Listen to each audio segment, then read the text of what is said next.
क्या होता है। तो ज्वर का जो प्रत्यात्म लिंग लक्षण होता है वो संतापोदेह मानसा होता है। और हेतुओं के बारे में सुश्रुत में वर्णन आया है।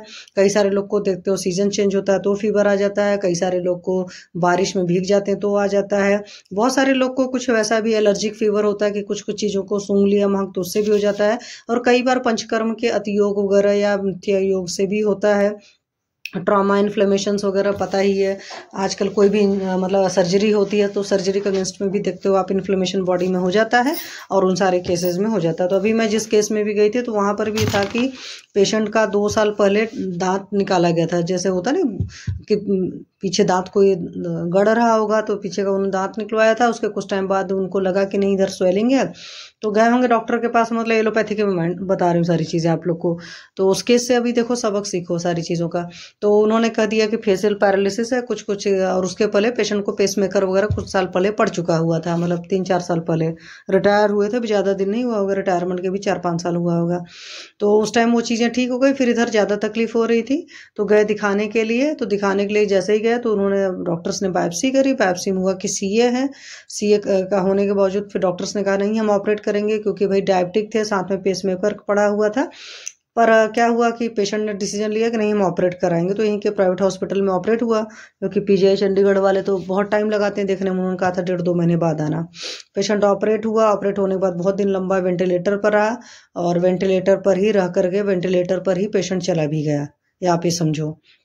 तो एलोपैथी वाले मतलब हमारे कहने मतलब है कि उसमें अच्छा खासा 17-18 लाख रुपए उनके खर्चे हो गए। और अगर आयुर्वेद में इस तरह का पेशेंट आता है तो एटलीस्ट हम क्या करते हैं, हम ये नहीं कहते कि 1.5-2 महीने में आप चले जाओगे, हम उसकी लाइफ स्पेंसिटी जो है वो बढ़ा देते हैं। तो इस वजह से बहुत सारी जगह आपको लगता है कि आयुर्वेद बहुत कुछ कर सकता है, और ऐसा नहीं है कि बहुत कुछ कर सकता है, बहुत सारे लोग बहुत कुछ कर रहे हैं। तो आप लोग को मैंने हमेशा कहा कि आप लोग का बहुत गोल्डन फेज आ रहा है, तो हर चीज़ को अच्छे से पढ़ो, क्योंकि आज तैयारी करके रखे रहोगे तो कल को जब मरीज आएगा तो चीज़ें तैयार रहेंगी। अब जैसे ज्वर का ही केस है, मैं इस वजह से आपको उस दिन भी बताया था कि हमारे नोन में किसी को ज्वर हुआ था, लंबा टाइम से ट्रीट नहीं हो रहा था। और जब उसकी अल्ट्रासाउंड की रिपोर्ट आई थी तो मेरे वैद्य जी हैं फ्रेंड सर्कल में, उन्होंने देखते ही कह दिया था पेशेंट सीए का है। और एलोपैथी वालों ने नवंबर में जाकर के जब पूरी हॉडगिंस लिम्फोमा करके डायग्नोस हुआ लास्ट में, और डायग्नोस होने के बाद पेशेंट मेरे ख्याल से 15 दिन या महीने भर बस बचा था, आप ये समझो। ठीक है। और जब मैंने शुरुआत में उनको मेडिसिन लिखवाई, क्योंकि बहुत बहुत क्लोज रिलेटिव वगैरह रहते थे, मैं उनका ट्रीटमेंट नहीं करती हूँ, और वैद्य जी को मैंने सौंप दिया। और वाकई वैद्य जी बहुत कैलिबर इंसान है, मतलब बहुत अच्छा कैलिबर। आप सोचो कि एक बंदे ने सिर्फ यूएसजी रिपोर्ट देख करके सामने वाले को डायग्नोस कर दिया सी, तो आप समझ सकते हो कि इस बंदे के अंदर कितना कैलिबर होगा।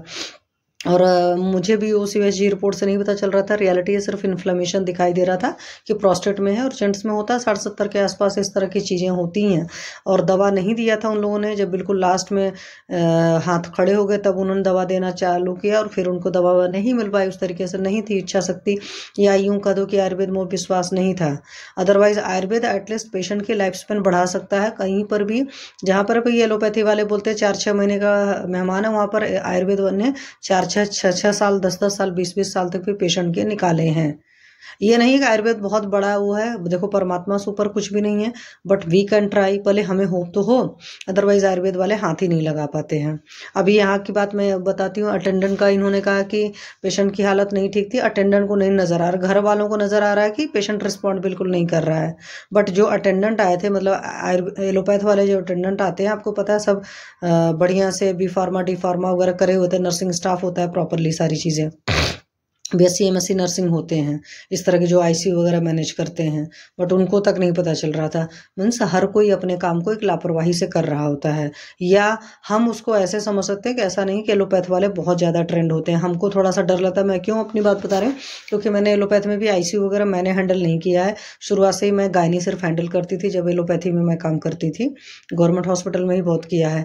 तो आप लोग को मैं इसलिए कर रही हूँ कि चीज़ों से परेशान होने ज़रूरत नहीं, अपने शास्त्र का बहुत सही वर्णन करो, मतलब पता हो, और आपको डीडी बहुत पता हो, डिफरेंशियल डायग्नोसिस। जैसे आपके वातज पित्तज कफज ज्वर जो हैं, कि वातज का क्या मेन लक्षण था, जैसे वातज का उस दिन पढ़ा था कि आपने यामिंग होता था, पित्तज में क्या होता था, नयनदाह होता था, और कफज ज्वर में हमेशा पिंडिकोद्वेष्टन होता है, मतलब काफ मसल्स में पेन होता है, या सिरसुल वातज ज्वर में होता है। तो इस तरह की कुछ कुछ चीज़ें पता होनी चाहिए। छड़ेदाह छड़े सीता या सन्निपातज ज्वर की कंडीशन है। तो जब ऐसी कंडीशन सन्निपातज ज्वर पता है कि मारक भी होता है, तो आप पेशेंट के अटेंडेंट जो हैं उन सबको या पेशेंट को भी बता सकते हो कि कंडीशन ये ख़राब है।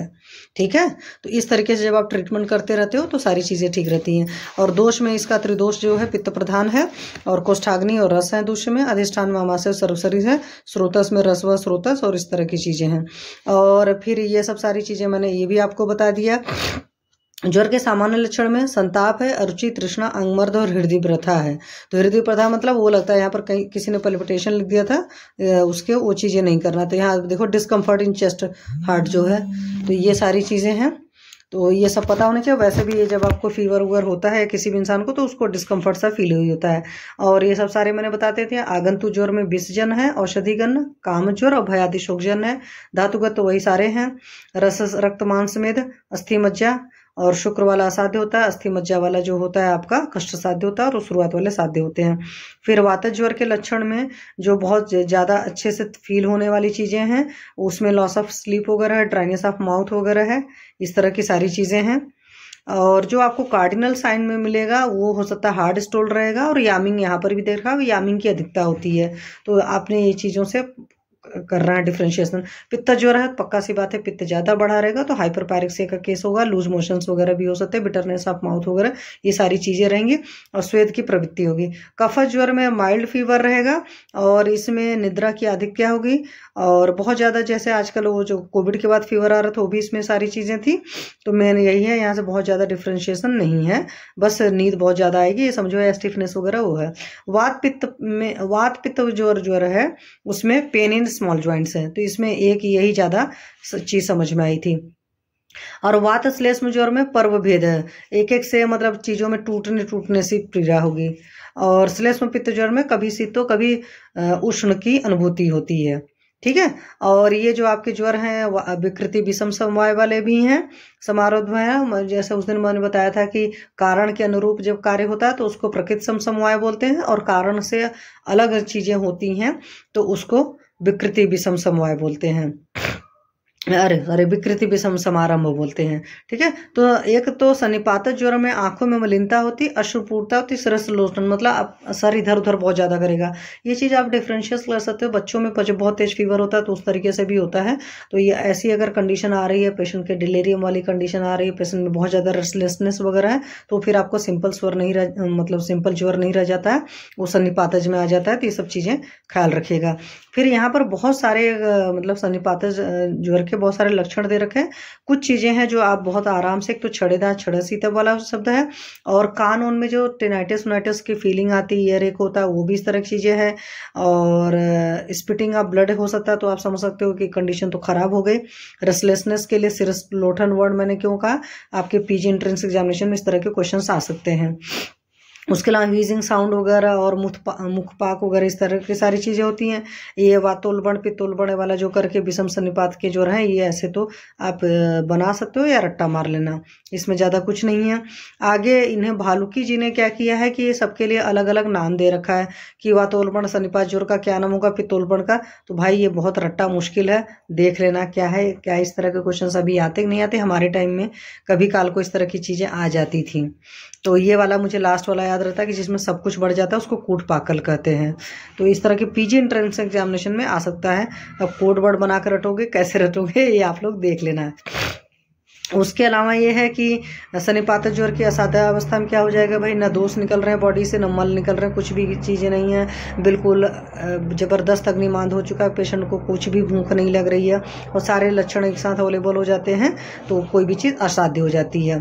और शुरुआत में ही जो आपका सन्निपात ज्वर होता है कृच असाध्य होता है, और जब सारे लक्षणों के साथ आ जाएगा तो वो असाध्य हो जाएगा। तो सन्निपातो दुष्चिकित्सा नाम, ये वर्ड आप लोग याद रखिएगा। और फिर सन्निपात ज्वर की काल मर्यादा वाला क्वेश्चन कई बार पूछा जाता है, तो वात पित्त कफ का ऐसे याद रखना 7 10 12 है। ठीक है, तो कई बार क्या होता है कि फीवर के साथ भी एक चीज़ है कि कई बार बिल्कुल लास्ट स्टेज में काफ़ी बढ़ता है और उसके बाद शांत हो जाता है, जबकि अधिकतर और बीमारी में उल्टा होता है। तो फीवर कुछ मामले में अलग अलग सा है। और कर्णमूले सुदारण सोता जो है सन्निपात ज्वर का उपद्रव है, तो ये भी आपके पीजी एंट्रेंस एग्जामिनेशन के हिसाब से पूछा जा सकता है, या ऐसे ही पूछ ले कि कर्णमूले सुदारण सोता किस ज्वर का लक्षण है और फिर उसकी चिकित्सा डिफाइन करिए। तो इस तरह का क्वेश्चन भी पूछा जा सकता है, क्योंकि ये बहुत छोटा सा और बहुत पेट सा है। अब अभिन्यास ज्वर जो होता है, अभिन्यास ज्वर जो होता है ना, जैसे वो चीज़ों का कांटेक्ट वगैरह वाला सिस्टम से है, तो इसमें बहुत सारे दोष मतलब मिलेंगे, और उसके बाद पूरा हो जाएगा ब्रेन डिफेक्ट और कोमा वगैरह, मतलब सब कुछ मिल करके बहुत बुरी हालत वाला जो ज्वर है वो अभिन्यास ज्वर में है, और सिर्फ सुश्रुत जी ने किया है और किसी ने नहीं कहा है। तो इसमें ब्लड मतलब नेत्र और कर्ण में प्रसुप्ति है, किसी प्रकार की चेष्टा नहीं होना, सारी इंद्रियों का नाश हो जाएगा, मतलब कि वही इंद्र किसी चीज़ को ग्रहण नहीं करेगी, और रेस्टलेसनेस वगैरह सारी चीज़ों की कंडीशन रहेगी। तो ये टर्मिनोलॉजी जरूर याद रखना चाहिए कि अभिन्यास ज्वर कहाँ पर आया है, और एनोरेक्सिया वगैरह सब सारी चीज़ें तो रहेंगी ही रहेंगी। इसके अलावा होता है कि समत्रिदोषज जो सन्निपात ज्वर होता है, टाइफाइड ज्वर की मतलब बिल्कुल सीवियर कंडीशन होती है, नॉर्मल में ऐसा नहीं दिखता है। टाइफाइड ज्वर के अलग अलग चीज़ें दिखती हैं, आप पेशेंट को देख लो तो वो कर सकते हो। अभी जैसे आज मेरे पास एक बच्चा जो मैं देख रही थी काफ़ी टाइम से, मतलब उसका ठीक था इधर, अभी उसको फिर से प्रॉब्लम होने लगी है, कोई हेडेक होता है और चक्कर से आते हैं। हालांकि उसकी पिछली यूएसजी रिपोर्ट में काफ़ी फर्क था, तो भी मैंने कहा चलो फिर से यूएसजी कराते हैं, और घर वाले चाहते थे कि पेशेंट का एमआरआई हो, तो मैंने कहा ठीक है चलो भाई का एमआरआई भी करा कर देख लेते हैं, क्योंकि आसपास सराउंडिंग में कुछ गलत सी चीज़ें हो जाती तो लोगों को रहता है। आगंतुक ज्वर के टाइप आपको पता ही है, मतलब नाम बता ही दिया। अब ये क्या चीज़ है, आगंतुक ज्वर में विषजन होगा, मतलब कि कुछ भी इस तरह इधर उधर उल्टा पुल्टा खाया पिया इंसान तो उससे हो गया। औषधि गंध में चीज़ों का जो होता है तो उससे क्या होता है, स्मेल वगैरह सिरसूल वगैरह ज़्यादा होती है, प्रॉब्लम आती है। और काम ज्वर में काम की वजह से होता है, कोई बहुत ज़्यादा काम का उसके ऊपर वेग सवार हो, पूरा नहीं हो रहा तो हो रहा है, कोई बहुत ज़्यादा परेशानियों में, क्रोध में, शोक में, भय में, क्रोधात्म पित्तम होता ही है, इन सब सारी चीज़ों से। और विषम ज्वर है, विषम ज्वर का सिंपल सी मतलब है कि जो इरेगुलर चलता, कोई कंसिस्टेंसी नहीं होती है, हिसाब किताब नहीं होता, जैसे सतत होता है, उसमें कई सारे हैं, संतत, सतत, अनिर्दिष्ट, तृतीयक, चतुर्थक। तो संतत ज्वर जो लगातार बना रहता है, बट उसमें भी क्या होगा, बीच में थोड़े टाइम के लिए उसका कम होगा भी। सतत में क्या होता है, दिन में 2 बार चलता है, अनिर्दिष्ट में दिन में 1 बार आता है, तृतीयक हर तीसरे दिन आता है, चतुर्थक हर चौथे दिन आता है। फिर संतत रसगत होता है, सतत रक्तगत होता है, संतत सतत अनिर्दिष्ट मांसगत होता है, संतत सतत अनिर्दिष्ट तृतीय मेदोगत होगा, और चतुर्थक जो होगा अस्थि और मज्जागत होता है। तो ये सारी चीजें आप लोग रट्टा मार लेना, हो जाएगा। अब ये मैंने आपको सारी चीज़ें बता दी हैं, ठीक है। मर्यादा, काल मर्यादा भी मैंने आपको सारी चीज़ें बता दी, ये भी बता दिया कि कैसे आएगा, चौथे दिन तीसरे दिन सब कुछ बता दिया है। अब उसके बाद में है आपका, यहाँ पर भी पढ़ोगे तो वही है, रस रक्त मांस मेद का ये सब दे रखा है, कौन कितने टाइम रहेगा, तो इसमें कुछ नया नहीं है। हाँ, ये यहाँ पर आपके बहुत ध्यान देने वाली चीज़ है, और ये उस बात से बहुत बढ़िया है कि जब ट्रीटमेंट करने चलते हो, हालांकि मैं आपको ट्रीटमेंट बताऊंगी तो काफ़ी चीज़ें बहुत अच्छे से और बताऊंगी। जैसे आमाशयस्थ दोस्त अगर कभी भी ज़्यादा रहते हैं तो उसको मानकर चलना चाहिए, सतत ज्वर है, ठीक है। संतत सतत, सतत ज्वर का मतलब है रक्त धातुगत दूषित था। हृदय स्थित दोष जब होते हैं तो अनिर्दिष्ट ज्वर मानकर चलते हैं, या आप समझो इसमें कि अगर हम मांस पाचक देते हैं तो इससे बहुत बढ़िया काम होता है, क्योंकि संतत सतत अनिर्दिष्ट, और तो सतत में रक्तपाचक देंगे तो बहुत बढ़िया काम करेगा।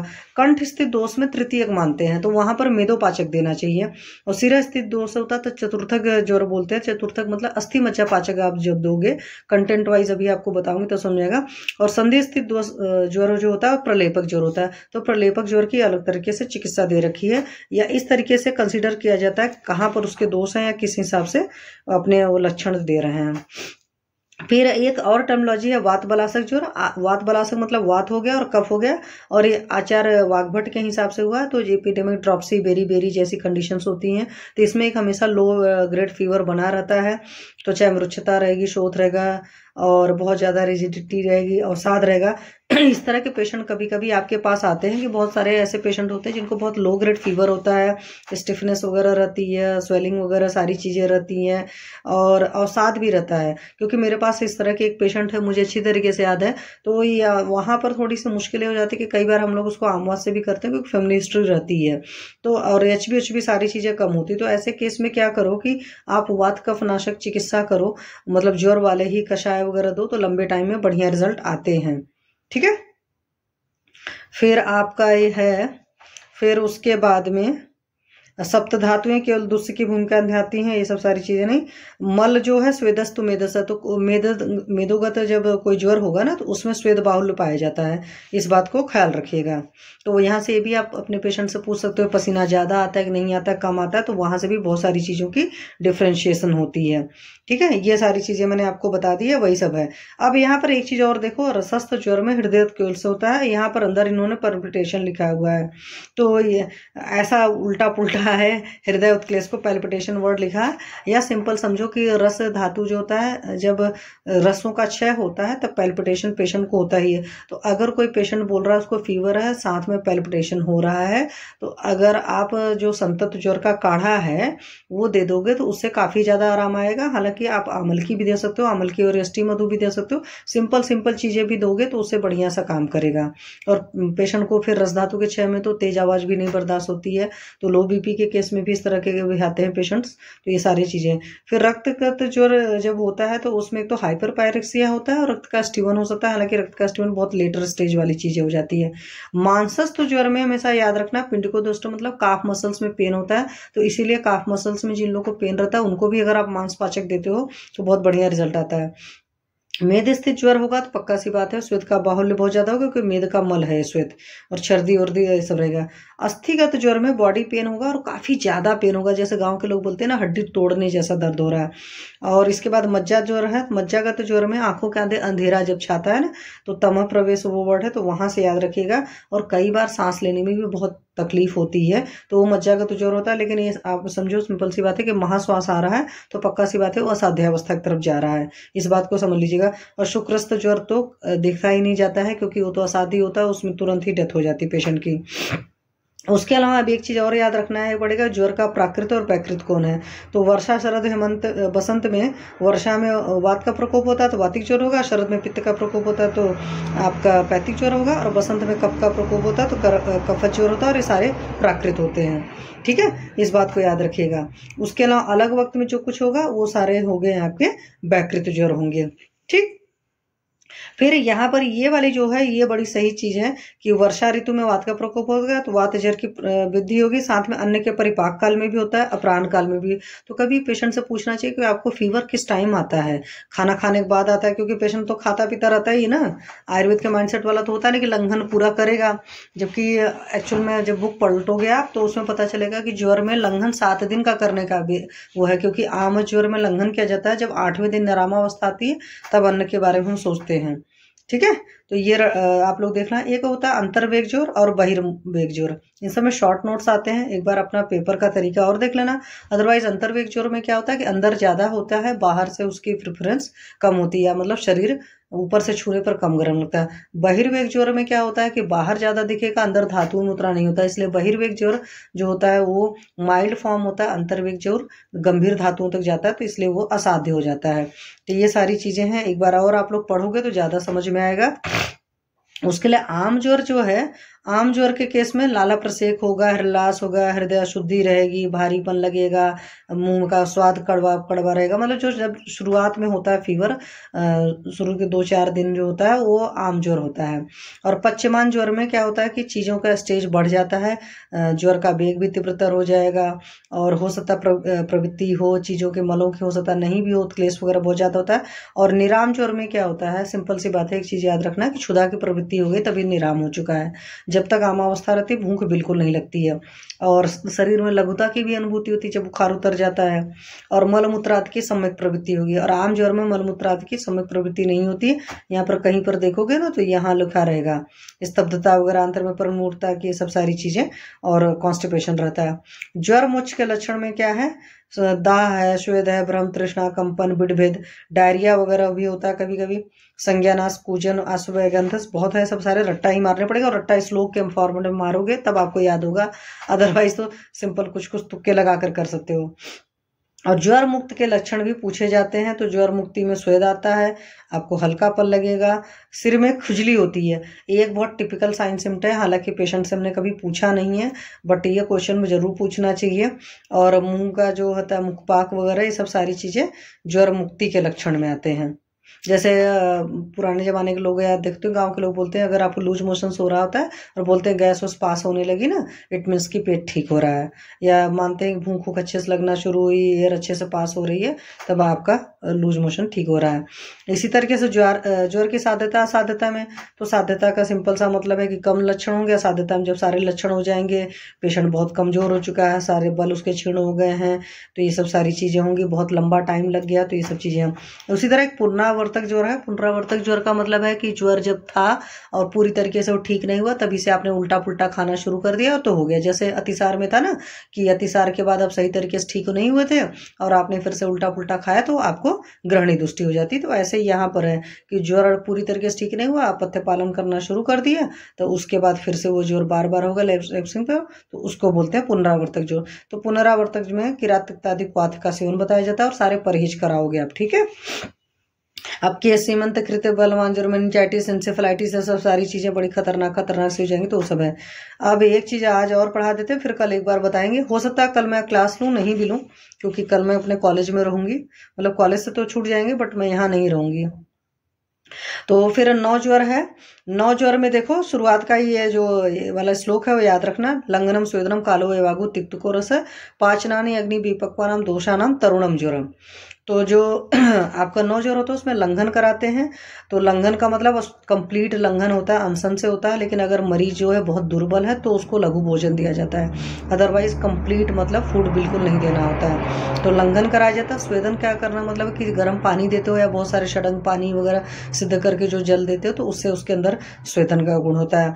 फिर कालो मतलब टाइम की प्रतीक्षा करना होता है, 2-4 दिन, वही जो 7 दिन वाली काल मर्यादा, उसका प्रतीक्षा करोगे। फिर जब भूख लगने लगेगी तब एवागु दोगे। फिर तिक्त साधित औषधियाँ देते हैं, और उसके बाद लास्ट में निरामावस्था होने के बाद में तब पाचक औषधियाँ दी जाती हैं। और 9 ज्वर में क्या क्या निषेध है वो जरूर पूछा जाता है। तो 9 ज्वर में दिवा स्वप्न, 9 ज्वर दिवा स्वप्न, स्नान, अभ्यंग, अन्न, मैथुनम, क्रोध, प्रभात, व्यायाम, कषायाश्च विवर्जित। तो 9 ज्वर में कषाय का सेवन मना होता है, इसलिए कोई भी काढ़े ओढ़े नहीं दिए जाते हैं। इसलिए जब हम लोग आज की डेट में ट्रीटमेंट ऐसे तो करते नहीं है, तो इसीलिए शुरुआत में हम लोग कौन सी औषधियाँ देते हैं, वो त्रिभुवन कीर्ति या रस औषधियाँ देते हैं, उस तरह की चीज़ें। तो ये क्वेश्चन भी कई बार पूछा जाता है कि 9 ज्वर में क्या क्या निषेध है, तो आपका शॉर्ट नोट्स में आ सकता है। ठीक है। दिवा स्वप्न का सिंपल सी बात है कि दिवा स्वप्न कराओगे तो कफ बढ़ेगा, तो जितना आम बढ़ेगा उतना ही होगा। फिर स्नान कराओगे तो पेशेंट के अंदर ताकत तो है नहीं, और करेगा श्रम तो बात का प्रकोप हो जाएगा और शरीर और क्षीण हो जाएगा। उसी तरीके से अभ्यंग वगैरह से सब कफ बढ़ेगा। 9 ज्वर में इसलिए निषेध होता है। अन्न वगैरह, भाई अग्नि वैसे ही मंद पड़ी तो उसमें खाना क्या खाएगा। मैथुन वगैरह शरीर में जान ही नहीं, तो इन सब चीज़ों को क्रोध करेगा तो वात का प्रकोप होगा, तो और तकलीफ खराब होगी। प्रभात का मतलब बाहरी हवा का जो आती खुली खुली हवा का सेवन, तो वो भी प्रवात से भी वात प्रकोप होगा। व्यायाम करेंगे तो भी वात का प्रकोप होगा। कषाय प्रयोग कराएंगे तो भी वात का प्रकोप होगा। इस तरह की सारी चीज़ें होती हैं, ठीक है। तो ये मैंने आपको सारी चीज़ें बता दी, और पानी भी बता दिया, कषाय का निषेध भी बता दिया।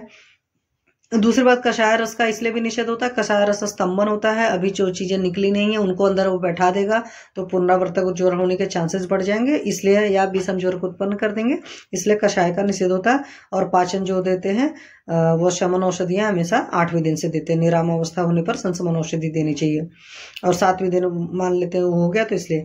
और फिर इसमें क्या है, गुड़चुआदिक्वाथ, किरक्तादिक्वाथ, सालपण्यादि, काश्मर्यादिक्वाथ, मृचादि चूर्ण, कटफलादिक्वाथ, परपटादिक्वाथ, बिजपुरादि, त्रिफलादि, मोदक, दुनिया भर के। हालांकि हम लोग इसमें सबसे ज्यादा गुड़चीक्वाथ और किरातिकतादि वगैरह या किरातिक्वाथ यूज करते हैं। वमन कब कराओगे, पक्का सी बात है जब दोष बहुत ज्यादा होंगे, उत्क्लेशावस्था होगी तो वमन कराते हैं, अदरवाइज जरूरत नहीं पड़ती है, ठीक है। तो जब तरुण ज्वर में सब चीजों का निषेध है, तो तरुण ज्वर में यह दोष बहिर्गमन न हो तो वमन कराने से ये सब दुनिया भर की परेशानी होती है। तो तरुण ज्वर का सिंपल सा पता ही है कि क्या करना, तो चिकित्सा सूत्र रटे रहोगे तो बड़े अच्छे से कर जाओगे। घृत और दुग्ध पान जो वगैरह होते हैं वो पुराने जो बुखार लंबे चल जाते हैं तो उसमें ही घृत करते हैं, तो निरामावस्था में घृत भी करेंगे और दुग्ध पान का भी है, ऐसे नहीं करना है। आम अवस्था में सब चीजों का निषेध है, ठीक है। फिर उसके बाद विरेचन कराते हैं। तो विरेचन में भी तभी कराएंगे जब पेशेंट के अंदर ताकत रहेगी। अगर ताकत नहीं है तो उस पेशेंट को विरेचन नहीं कराते, बल्कि अगर आपका कोई मरीज कमजोर है, निरामावस्था में है, तो उसमें आमावस्था आस्थापन बस्ती कराते हैं, क्योंकि आस्थापन बस्ती में पहले वात फिर पित्त फिर कफ का क्षरण होता है। तो आस्थापन बस्ती से उतना बुरा असर नहीं पड़ता जितना विरेचन से ज्यादा होता है, क्योंकि ऊपर से जाता है तो डाइजेस्टिव फायर को भी काम करना पड़ता है। और बहुत पुराना जो बुखार होता है उसमें अनुवासन बस्ती देते हैं। ठीक है, तो इस बात को याद रखना कि कब कब दिया जाता है, अदरवाइज आप लिख कर आ गए और गलत थोड़ा सा लिख दोगे तो बहुत सारे लोग टेढ़े होते हैं, काट पीट देंगे। और अनुवासन बस्ती में चंदनाद्य तेल का इस्तेमाल कर सकते हो, पटोलाद्य अनुवासन सब दुनिया भर के हैं। हालांकि मैंने अभी तक फीवर में कभी, क्योंकि इस तरह के पेशेंट नहीं आए, तो मैंने फीवर में कोई आस्थापन अनुवासन बस्ती नहीं दी है। विरेचन के लिए मैं नॉर्मली क्या है कि कैस्टर ऑयल वगैरह देती हूँ जब पेशेंट बोलता है कि मुझे कॉन्स्टिपेशन है, बट वो प्रॉपर विरेचन नहीं होता, वो सद्य विरेचन टाइप का है, अभी आपने पेट साफ करने के लिए दवा दी है। घृत बहुत अच्छी होता है, लेकिन वही है जो बहुत पुराना ज्वर होता है उसी में दिया जाता है। नॉर्मल शुरुआत वाले ज्वर में किसी में नहीं दिया जाता है। ज्वरों में इनके मतलब घृत में पिपल्याद घृत, वासा घृत, अमृता घृत, बलाद्य है। कुछ नहीं याद रहे तो अमृता याद रखना, क्योंकि हमारी जो गुड़ची जी हैं बहुत सारी जगह चलती हैं, खास करके ज्वर में भी चलती हैं, और वात रक्त के तो ड्रग ऑफ चॉइस गुड़ची जी होते ही हैं। अभ्यंग को है, कोई भी नवज्वर में अभ्यंग का भी आपने निषेध देखा। दाह वाला ज्वर होता है, पुराना हो जाता है, तो उसमें शब्दोत्कृत या सहस्रदोत्कृत यूज करते थे, क्योंकि दाह का शमन करेगा। या चंदनादि तेल का भी अभ्यंग कर सकते हैं, लेकिन वही सब पुराने वाले में, शुरुआत में कुछ नहीं करेंगे। शिरो विरेचन जब काफी पुराना होता है, सर दर्द हो रहा है, तो नस्य दे सकते हैं, अदरवाइज शुरुआत में नस्य का भी निषेध होता है। देखो जीर्ण ज्वर लिखा है, इस बात को याद रखना। वही परमार्जन में अभ्यंग, प्रदेश, स्नेहन, अवगाहन वगैरह ये सब सारे, अधूपन, अंजन सब सारे जो हैं सब जीर्ण ज्वर के ही हिसाब किताब है। उसके अलावा औषधि व्यवस्था में देखो, प्रथम पंचकषाय है तो मुस्तक परपटक दे सकते हो, शुंठी परपटक दे सकते हो, किरातिक तो मुस्तक गुड़ची शुंठी दे सकते हो, कुछ नहीं है तो किरातिक तो मुस्तक गुड़ची शुंठी बहुत बढ़िया योग है। पाठा उशीर उदिच्य जहाँ पर दाह ज्यादा रहेगा वहां दोगे। और ये सारे कषाय ज्वरनाशन, दीपन पाचन, तृष्णा रुचि प्रशमन तथा मुख भैरसनासन है। द्वितीय कषाय में ये सारे आपके वो हैं। पटोल सारी व मुस्तक पाठा कटोरोहिणी संतत ज्वर का है। इंद्रियो पटोल पत्र कटोरोहिणी सतत का है। निम्ब पटोल त्रिफला मुद्रिका मुस्तक इंद्रियो अनिदुस का है। किरातिक अमृता चंदन शुंठी जो है तृतीय का है। और गुड़ची अमल की मुस्ता जो है ये आपके चतुर्थक ज्वर के काढ़े हैं। तो इन्हीं को रसपाचक, रक्तपाचक, मांसपाचक, मेदपाचक और अस्थि मज्जा पाचक बोलते हैं। ये हम लोग काफ़ी यूज़ करते हैं। जैसे मैंने आपको बताया था कि सिर्फ ज्वर में नहीं इस्तेमाल करते हैं, जहाँ की जो बीमारी हो, जैसे हृदयगत कोई बीमारी है तो हृदय में भैया रस धातु का स्थान होता है, रक्त सेल्फ उसमें रखता रहता है, क्योंकि रक्ताशय वो है ही हमारा, तो रसपाचक और रक्तपाचक दो चीज़ हम चलाते हैं। उसी तरह वृक्क की कोई बीमारी होती है तो चूंकि मेद का है तो वहां पर मेदोपाचक और रसपाचक रक्तपाचक देते ही देते हैं। और अधिकतर जगह रसपाचक रक्तपाचक देते हो। मान लो थायराइड वगैरह की प्रॉब्लम है तो उसमें वो दोगे, साथ में मांस मेद का दोगे, क्योंकि कोई भी ग्लैंड वगैरह बढ़ी है तो मांस और मेद की भी दृष्टि है।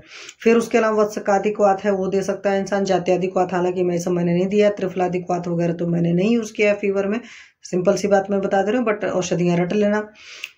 रस औषधि 9 ज्वरांकुश है, महाज्वरांकुश है। महाज्वरांकुश मैंने यूज किया है। और त्रिभुवन कीर्ति तो भाई ड्रग ऑफ चॉइस हम लोग की रहती ही है। उसके अलावा विषम ज्वर, अग्नि बटी वगैरह बहुत सारी चीजें आती है। सन्निपात, भैरव, मृत्युंजय रस, महामृत्युंजय, मैंने महामृत्युंजय रस वगैरह यूज किया है, या जयमंगल रस यूज किया है। स्वर्णमाली बसंत इन्होंने लिखा है। स्वर्णमाली बसंत हमेशा हम लोग पुराने ज्वर में देते हैं, तुरंत में स्वर्णमाली बसंत नहीं देते हैं, ठीक है, क्योंकि ताकत वकत फिर इससे आ जाती है। और सम त्रिदोष सन्निपात का क्या है कि जैसे जो दोष बढ़े होंगे या जो दोष घटे होंगे तो जो सबसे ज्यादा बढ़े होगा पहले उसकी चिकित्सा करोगे, इस हिसाब से सिस्टम होता है। तो यहाँ पर कुछ खास अलग सा नहीं है। और ये सारी चीजें मैंने बता दी। विषम ज्वर में जो सब काढ़े वगैरह इस्तेमाल करोगे। उसके अलावा क्या करते हैं, दैव्य पासर, युक्तिपासर की चिकित्सा की जाती है, मतलब जैसी जो जरूरत है। और दैव्य पासर का आप लोग ऐसे याद रख लेना, मैं आपको बता रही हूँ। अभी हम लोग ने तो नहीं किया, बट हमें याद है कि जब हम लोग छोटे बच्चे थे तो हमारे लोग के घरों में कभी किसी को फीवर होता था तो मुझे याद है कि दादी वगैरह जो होती थी वो क्या करती थी, गांव के लैंग्वेज बोलते हैं ना, अंगू निकाल देना। मतलब कि मैं पूर्वांचल की हूँ, मतलब बनारस के पास की हूँ, इसलिए मैं आपको बता रही। तो होता क्या था, भगवान के नाम से कुछ पैसा ऐसे दान निकाल दिया जाता था, या बोला जाता कि भगवान जी मेरा बच्चा ठीक हो जाएगा तो मैं आपकी ये पूजा करूंगी या ये करूंगी, मतलब कुछ भी इस तरह के। तो वो सारी चीजें दैव्य पासर चिकित्सा में आती थी। तो पुराने टाइम में ये चीजें की जाती थी। या किसी को लंबा फीवर चलता था तो उस केस में नजर वगैरह भी झराया जाता था, क्योंकि नज़र झारने का कार्यक्रम होता था। कई सारी जगह दर्शन वर्शन के कार्यक्रम होते थे। और मयूरवर्ष खुराना सर कहते हैं कि दैवपाश्रय चिकित्सा जो होती है सबसे बेस्ट चिकित्सा होती है किसी भी चीज़ की। तो यहाँ से आप याद रखना कि विषम ज्वर की चिकित्सा में दैवपाश्रय भी है। युक्ति पाश्रय का मतलब ये तो है कि जैसे दोष होते हैं, जैसी कंडीशन होती है, वैसे हम चिकित्सा करते हैं। ठीक है। और ज्वर के केस में अगर आपने चरक चिकित्सा पढ़ा हो तो पता है रुद्र के कोप से हुआ था। तो विष्णु माहेश्वर स्तोत्र का जो है वो जाप कराते हैं। मैं कई सारे लोग को बोलती हूँ कि आप ओम नमः शिवाय का जाप करिए, नहीं तो सबसे बेस्ट है महामृत्युंजय मंत्र का जाप कराओ। क्यों? महामृत्युंजय मंत्र का मतलब होता है कि मृत्यु से भी भय, हाँ, मृत्यु का भी भय हटाता है। तो कुछ नहीं समझ में आए तो पेशेंट को बोल देना चाहिए महामृत्युंजय मंत्र का जाप करो। अगर नहीं पॉसिबल है तो उसके आसपास आजकल तो आते हैं मार्केट में सारी चीज़ें बिकती हैं, वो चला दो, वहाँ पर वो मंत्र बजता रहता है। बट पेशेंट का माइंडसेट भी पॉजिटिव होना चाहिए। अगर माइंडसेट पॉजिटिव नहीं होता तो फिर परेशानी होती है। ठीक है, ये सारी चीजें हैं। फिर उसके अलावा संशोधन क्या है? शुरुआत में कोई संशोधन नहीं करना, तो बाद में भले किए जाते हैं। तो वात प्रधान विषम ज्वर में मनवासन बस्ती में स्निग्धोष्ण घृतपान का प्रयोग किया जाता है। पित्त प्रधान जो विषम ज्वर होगा उसमें विरेचन उसिद्ध दुग्धपान और घृत का प्रयोग करेंगे। कफ प्रधान में वमन पाचन लंघन रुच्छन पान कषाय उष्ण द्रव्य होंगे। पथ्य में इन्होंने सुरा मंड मांस घृत बोला हुआ है, हालांकि घृत दिया जा सकता है, वही जीर्ण ज्वर में होता है। संसमन योग में बहुत सारे हैं, पंचसारी योग एक है। उसके अलावा तुलसी पत्र स्वरस और मरीच तो जानते ही अपने लोग के यहाँ लोग देते हैं। अष्टांग धूप है, सुदर्शन चूर्ण हर कोई यूज करता है, लौंगादि चूर्ण भी इन्होंने दे रखा है। बहुत सारे घृत है, अमृतादि घृत, षटफल घृत, अश्वगंधादि तैल, षटक चक्र तैल, चंदन बलालाक्षादि तैल, अमृतारष्ट पिपली पाक, जो अंकुश, त्रिभुवन कीर्ति। तो इसमें से जो आपको समझ में आया रट मार लेना। स्वर्णमाली बसंत है। उसके अलावा इनका जो ये है क्या बोलते हैं व्यवस्था पत्रक, तो व्यवस्था पत्र में देखोगे त्रिभुवन कीर्ति, संजीवनी और श्रृंग भस्म इन्होंने यूज किया है। रियलिटी है जैसी कंडीशन रही होगी उस हिसाब से यूज किया होगा। तो रट्टा मारने में कोई भी अगर मार सकते हो, सौभाग्यवती श्रृंग भस्म। दूसरा है मृत्युंजय, महाज्वरांकुश, ज्वराशनी और शंख भस्म है। या गोदंती, अमृतारिष्ट, सुदर्शन चूर्ण भी लिख सकते हैं। षडंग पानी पीने के लिए दे देते हैं, नहीं तो लौंगोदक दे देते हैं। मैं जैसे अपने बच्चे को हमेशा लौंग वाला पानी देती थी पीने के लिए, बहुत अच्छा फ्लेवर आता है तो बच्चे पी लेते हैं। अदरवाइज आप कंडीशन देख करके पेशेंट को धान्य, लवंग, शुंठी, त्वक, पिपली किसी का भी मिलाकर दे सकते हो। कुछ नहीं समझ में आता, षडंग पानी तो है ही। मुस्तापर पटुशीर, चंदन उदित चनागरेज वाला श्लोक है, रट्टा मार लेना। और तीव्र ज्वर होता है तो पट्टियां रखते ही हैं। तो ये सब जो सीधे सीधे चीजें होती हैं वो लिख देना चाहिए। शुरुआत में चिकित्सा सूत्र लिख करके अगर ये चीजें लिखोगे तो फिर बहुत बढ़िया आपको मार्क्स मिलेगा। उसके अलावा जीर्ण ज्वर है तो 64 प्रहर पिपली होगी। फुटपाक विषम ज्वरांतक होगा। ज्वराशनी, जीर्ण संग, श्रृंग भस्म, इस तरह की सारी चीजें इन्होंने लिखी है। हालांकि आप स्वर्णमालिनी बसंत वगैरह सारी चीजें लिख सकते हो। फिर ज्वर अग्नि बटी है, मुक्ता पंचावृत, चंद्रकला रस है, जिसको साथ में कफन कोल्ड वगैरह की तकलीफ हो रहती है तो लिखते हैं। या सबसे बढ़िया ये रट लो, स्वर्ण बसंत मालती है, मुक्ता पंचावृत, चंद्रकला, श्रृंग भस्म। और वात श्लेष्मिक ज्वर होगा तो वात श्लेष्मिक में संजीवनी बटी, श्रृंग भस्म, नारती लक्ष्मी विलास, चंद्रामृत। क्यों? वात श्लेष्मिक ज्वर का मतलब होता है निमोनियक फीवर से इसको कंपेयर करते हैं। तो चेस्ट की सारी कंप्लेन हो रही, इसीलिए देखो इन्होंने श्रृंग भस्म लिखा है। तो श्रृंग भस्म लंग पर बहुत बढ़िया काम करता है, लंग्स पर। नारदी लक्ष्मी विलास रस जो है कफन कोल्ड पर बहुत काम करेगा। चंद्रामृत रस जो होता है वो भी कफन कोल्ड पर बहुत बढ़िया काम करता है। और एक संजीवनी बटी जी हमारे वो पूरा अग्निदीपन भी करेंगे, ज्वर को भी नाश करेंगे, बहुत सारा काम करते हैं। तो ये वात श्लेष्मिक ज्वर के लिए बहुत सारी चीजें। फिर व्योषादि बटी मतलब वही त्रिकटु है, व्योष है आपका, शुंठी मरीच पिपली की बटी आती है, वो चूसने के लिए देते हैं। जैसे अभी एक मेरे पेशेंट आए थे आज, हालांकि ऑफिस बॉय ही है तो उनको गले में खराश हो रही थी तो मैंने उनको व्योषादि वटकम दिया है, साउथ की कंपनी का था। अब देखती हूँ मैं उनका क्या रिजल्ट आता है। फिर गोवाजित कषाय भी दिया है। क्यों दिया है? कि सब सारा वही है, वात श्लेष्मिक ज्वर है। मतलब आप ये समझो कि अच्छा खासा severe cough and cold with fever वाली कंडीशन है या निमोनिया वाली कंडीशन है। फिर विषम ज्वर में सुदर्शन चूर्ण देते हैं, अमृतारिष्ट दे, कुपराक्ष बटी इन्होंने दे रखी है। और भोजन के बाद महाज्वरांकुश, त्रिभुवन कीर्ति और श्रृंग भस्म दे रखा है। आगे चैप्टर आपका यहीं पर कंप्लीट हो जाता है। तो मेन इसमें जो याद रखने की चीज है वो आपका ये है कि आप याद रखिएगा कि लंघनम स्वेदनम कालो एवागो तिक्तको रसो जो है ज्वर का चिकित्सा सूत्र याद रखना चाहिए। ज्वर में अपथ्य क्या है वो लिख दो और शुरुआत में लिखना शुरू करो। तो उसमें क्या है कि पेशेंट का अगर फीवर ज़्यादा हाई ग्रेड फीवर है तो उसको शीतोपचार कराएंगे। फिर प्यास लगेगा तो उसको षडंग पानी देंगे या शुंठी सिद्ध जल दे देंगे या लौंग दे देंगे। मैं तो लौंग वाला ही देती, इन्होंने हालांकि बहुत कुछ लिखा है, धान्य की भी दे सकते हैं, जैसी कंडीशन होती है उसके हिसाब से, तो आप ऐसे भी लिख सकते हो। फिर उसके बाद में अगर वात श्लेष्मिक ज्वर है तो पक्का सी बात है कि निमोनिया वाला टाइप का केस है तो उसमें चंद्रामृत, श्रृंग भस्म, इस तरह के सारे योग लिखे हुए हैं, लक्ष्मी विलास रस लिखा हुआ है, सारी चीजें है ना। तो वहाँ गोजवाजित कषाय है, बहुत सारी चीज़ें हैं, तो आप उस हिसाब से करा सकते हो। गार्गलिंग भी लिख सकते हो, तो ऐसे करके लिख लोगे। फिर आप त्रिभुवन कीर्ति है, आपके पास में महासुदर्शन घनबटी है, कुछ भी इस तरीके से लिख सकते हो। गुरुच्यादि घनबटी है, गुरुच्यादि कषाय है, और जो ये वाले हैं क्या बोलते हैं, विषम ज्वर के काढ़े जो है ना, उनका तो श्लोक रट लो। 5 है, संत सत्य तृतीय चतुर्थक, तृतीय चतुर्थक, हाँ, तो उनका श्लोक रट लोगे तो उतने में ट्रीटमेंट लिखना आसान हो जाएगा। और लक्षण तो याद ही रहता है, संतापोदेह मानस है, अरिति होगी, बेचैनी होगी, जो जो फील होता है फीवर में आप लोग को भी वो सब लिख लेना। वातज में जिम्हा जाता है, पित्तज में नयनदा होता है, कफज में हमारे क्या बोलते हैं लो ग्रेड फीवर रहता है, पित्तज में हाई ग्रेड फीवर रहता है। बस इस तरह की है।